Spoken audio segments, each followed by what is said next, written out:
نحمده ونصلي ونسلم على رسوله الكريم أما بعد فأعوذ بالله من الشيطان الرجيم بسم الله الرحمن الرحيم ويطعمون الطعام على حبه مسكينا ويتيما وأسيرا صدق الله مولانا العظيم وبلغنا رسوله النبي الكريم الأمين الرؤوف الرحيم إن الله وملائكته يصلون على النبي يا أيها الذين آمنوا صلوا عليه وسلموا تسليما سبحان الدروشكم الصلاة والسلام عليك يا وعلى أصحابك يا سيدنا والصلاة والسلام عليك يا سيدنا وعلى آلك وصحبك يا محمد يا رب صل وسلم دائما أبدا على حبيبك خير الخلق كلهم لخمسة نطفي بها هذا الوباء الحاكم المصطفى والمرتضى والناظم والفاتحة يا رب صل وسلم دائما أبدا على حبيبك خير الخلق كلهم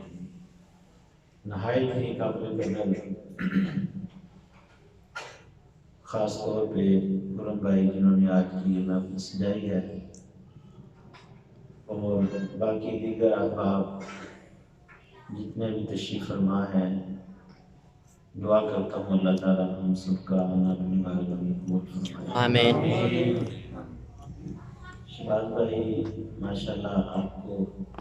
محفل کے حوالے سے اور محفل کے انتظامات کے حوالے سے بھی ساتھ ساتھ اپنی گزارشات آپ کو پہنچاتے رہتے ہیں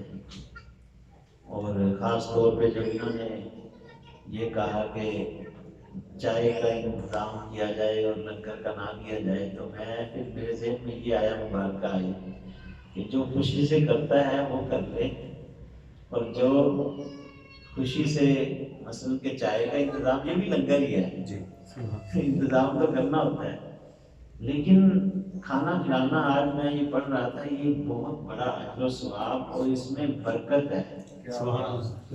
ہاں زیادہ بڑھ چڑھ کے نہ کیا جائے سادہ بے شک کیوں نہ ہو سادگی ہو ضروری نہیں ہے کہ مرغی ہو سادہ ہو تو میں کہتا ہوں اس میں اور ماشاءاللہ جس طرح ہمارے تھوڑے سے احباب ہیں چائے بھی خرچہ کریں تو کافی پیسے لگ جاتے ہیں تو قریب ہی قریب پہنچ جاتا ہے لیکن ہاں یہ ہے کہ جو مرضی سے میں تو اکثر ویسے دیکھا گیا زیادہ تر یا میں یہ محفل پہ گیا ہوں تو وہاں لنگر ہی ہوا ہے تو بہرحال اس حوالے سے یہ لنگر نوید بھائی کے 2 دفعہ گئے ہیں تو لنگر ماشاءاللہ انہوں نے کھلایا ہے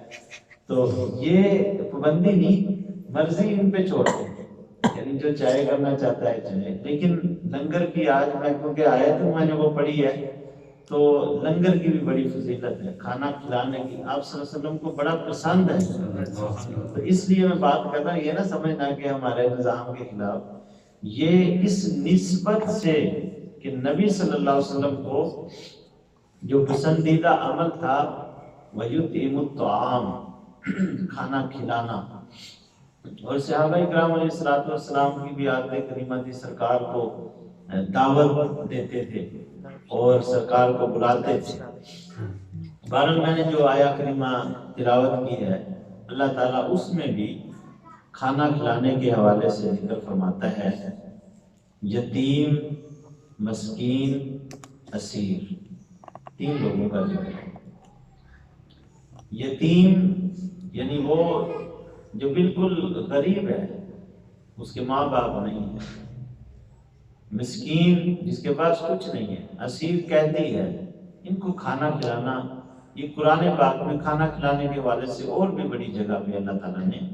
ذکر فرمایا وَيُطْعِمُونَ الطَّعَامَ عَلَىٰ حُبِّهِ مِسْكِينًا وَيَتِيمًا وَأَسِيرًا اور ان کا مقصد یہ ہے إِنَّمَا نُطْعِمُكُمْ لِوَجْهِ اللَّهِ اللہ کی رضا صرف مقصود یہ ہوتا ہے کہ اللہ راضی ہو اب نبی صلی اللہ علیہ وسلم کی بارگاہ میں یہ صاحب آتے تھے میں نے کچھ دن پہلے صبح فجر میں حضرت جابر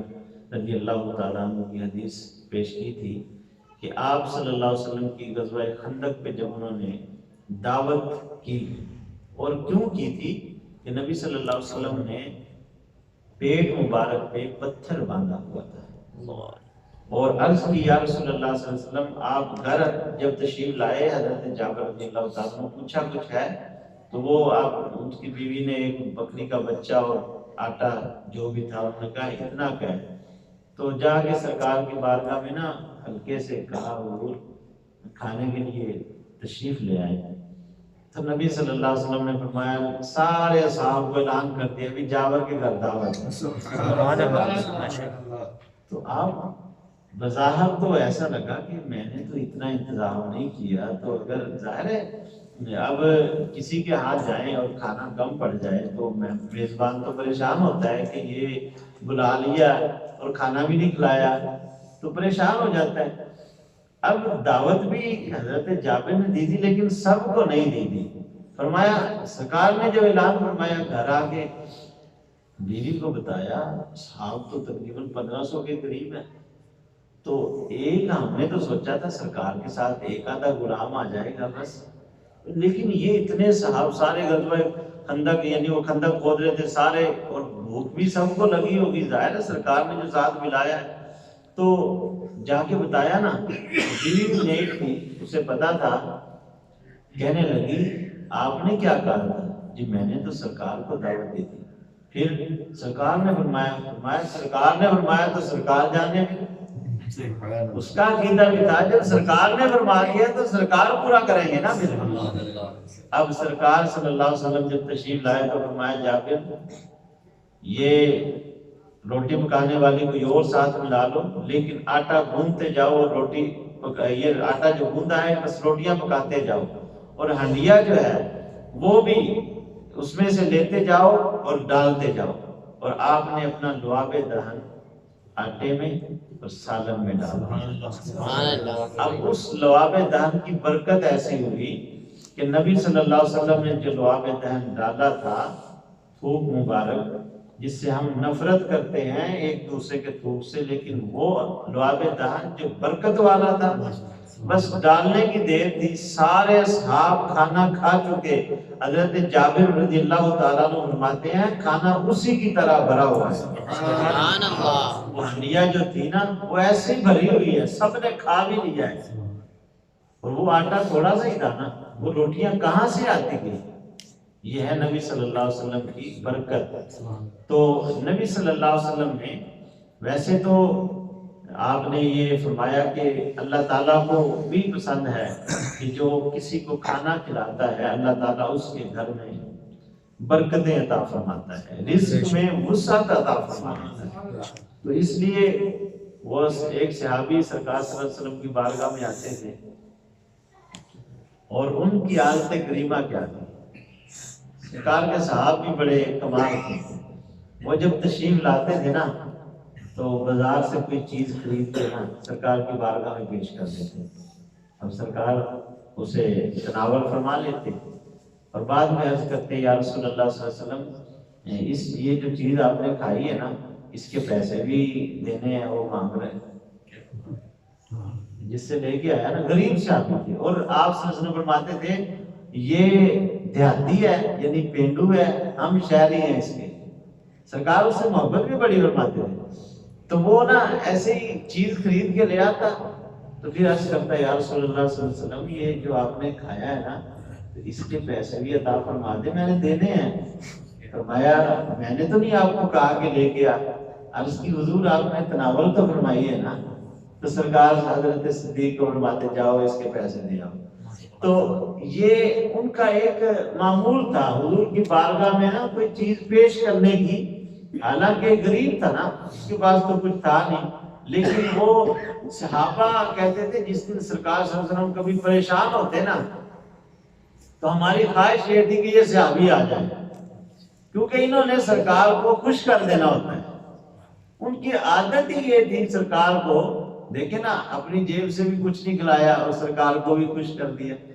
اور ایک دفعہ فرماتے ہیں سرکار کو ان سے بڑی محبت یہ نہیں کہ یہ ہر دفعہ لے کے آ جاتا ہے اور پیسے بھی ہم سے بھی کھلوا لیتا ہے، ہم تو اگر ہمارے ساتھ کوئی ایسا کرے تو بڑے ناراض ہوں گے نا، اتنے کھلانی تھی اپنے پیسوں کی لے کے آتا، لیکن سرکار کا دیکھیے کرم ان پہ، ایک دن اسی صحابی کو نا سرکار نے بازار کے اندر ایسے آنکھوں میں جس طرح ہم چھوٹے ہوتے، اب تو نہیں کوئی رکھتا، تو زیادہ تر چھوٹے ہوتے وہ آنکھوں پہ ہاتھ رکھ کے کہتے ہیں بتاؤ کون ہے، یا آنکھوں پہ ہاتھ رکھ کے بولتے نہیں تھے تو پتہ چلتا یا دوسرا بندہ کہتا بتاؤ کون ہے۔ سرکار صلی اللہ علیہ وسلم نے ایسے ہی ہاتھ رکھا نا تو کسی نے ظاہر آواز دی کہ کون ہے، تو اس صحابی نے نا پہلے سرکار کے ایسے اور سینے مبارک کے ساتھ ہو گئے اور ساتھ ہی عرض کیا یا رسول اللہ صلی اللہ علیہ وسلم آپ تو 7 گلی دور بھی ہوں تو ہم پہچان جائیں گے، تو آپ کی خوشبو ہی ایسی ہے، صحابہ تو آپ کی خوشبو سونگھ کے بتا دیتے تھے سرکار اس رستے سے گزرے۔ نعرہ تکبیر، نعرہ رسالت، نعرہ رسالت، نعرہ حیدری، محمد ہمارے بڑی شان، محمد ہمارے بڑی شان۔ تو نبی صلی اللہ علیہ وسلم کی عادت کریمہ اپنے اصحاب کے ساتھ، تو میں بات کر رہا تھا کہ نبی صلی اللہ علیہ وسلم نے فرمایا وَيُطْعِمُ الطَّعَامَ وَتُطْعِمُ الطَّعَامَ، یہاں جو حدیث پاک میں ہے تُطْعِمُ الطَّعَامَ، بھوکوں کو کھانا کھلانا۔ اب یہاں کھانا کھلانا، یہاں کوئی یہ نہیں، قرآن پاک میں جو یتیم اسیر مسکین کا ذکر ہے وہ اپنا مقام ہے، لیکن اس میں کسی کو بھی کھانا کھلا دینا، چاہے دوستوں کو کھانا کھلائیں، چاہے اپنے پڑوسیوں کو کھانا کھلائیں، محلے میں کھلائیں، جس طرح بھی جائیں، آپ صلی اللہ علیہ وسلم فرماتے ہیں کہ یہ اللہ کو بھی بڑا پسند ہے، سبحان اللہ، یہ کام اللہ بھی یعنی اس سے خوش ہوتا ہے کھانا کھلانے۔ دوسرا افشوا السلام، سلام کو عام کرنا، کیونکہ حدیث پاک کا یہ موضوع اگرچہ چینج ہے لیکن اس حدیث پاک میں یہ بھی ذکر ہے کہ سلام کو عام کرنا۔ سلام کیا ہے؟ ویسے تو درود پاک درود و سلام بھی ہے، اور نبی صلی اللہ علیہ وسلم کا فرمان ہے جس کلام سے پہلے اور جس طعام سے پہلے درود پاک پڑھا جائے وہ برکت والا ہوتا ہے۔ کلام یعنی جو بندہ بات کرتا ہے درود شریف سے شروع کر دے، طعام کھانا کھاتا ہے اس سے پہلے درود شریف شروع کر دے، تو نبی صلی اللہ علیہ وسلم نے فرمایا کہ وہ طعام وہ کلام برکت والا ہو جاتا ہے۔ تو اس لیے نبی صلی اللہ علیہ وسلم نے یہاں فرمایا افشوا السلام، سلام کو عام کرو۔ اب سلام کیا ہے؟ سلام ہے فرمایا کہ ایسا بندہ یہ نہیں کہ مجھے جانتا ہے یا نہیں جانتا، جاننے والے کو زیادہ ہم سلام کرتے ہیں، اگر جانتا نہیں ہے تو سلام نہیں کرتے، لیکن یہاں فرمایا اگرچہ تو اس کو نہیں جانتا سلام کر دے، اور یہ ایک عاجزی ہے اس کے اندر، سلام میں پہل کرنا یہ عاجزی کا پہلو ہے، اور انسان کے اندر جو انا ہوتی ہے نا وہ ختم ہوتی ہے۔ کبھی آپ اپنے چھوٹے کو نا پہلے سلام کر کے دیکھیں، وہ اندر جو بیٹھا ہے نا وہ نفس جو ایسا ہے کہ وہ چاہ رہا ہے کہ میری عزت ہو، لیکن اندر سے جب چھوٹے کو آپ سلام کریں گے نا وہ نفس مرتا ہے، وہ نفس جو آپ کا یہ چاہ رہا ہے کہ میری عزت ہو، میں یہ مجھے سلام کریں، کبھی آپ اسے سلام کریں نا